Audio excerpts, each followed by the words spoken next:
இன்னைக்கு என்னம்மா சமையல்? இன்னைக்கு அப்போ நம்ம வீட்டில் சுட சுட சாதம் ரைஸ் குக்கரில். சரி. அப்புறம் வந்து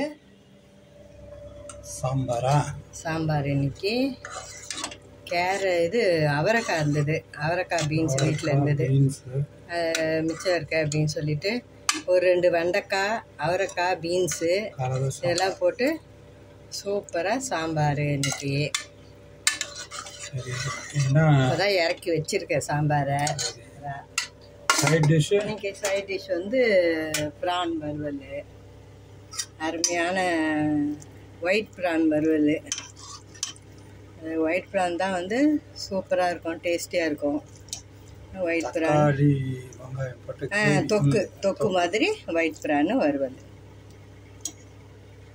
நல்லா. அப்புறம் வந்து ரசம். தக்காளி ரசமா? ஆமாம், தக்காளி ரசம் எல்லாம் இப்போ தான் இறக்கி வச்சுருக்கேன். சாப்பிட்ட பிறகு இது வந்து ABC juice, carrot, apple, beetroot 3 சேர்த்து ஜூஸு. இதுதான் இன்னைய சாப்பாடு நம்ம வீட்டில். இந்த வீடியோ வந்து பிடிச்சிருக்கோன்னு நம்புகிறேன். பிடிச்சிருந்தா எங்கள் சேனலை சப்ஸ்கிரைப் பண்ணுங்கள், லைக் பண்ணுங்கள், கமெண்ட் பண்ணுங்கள். அப்படியே பக்கத்தில் உள்ள பெல் பட்டனை கிளிக் பண்ணிவிடுங்க. தேங்க்ஸ் ஃபார் வாட்சிங்.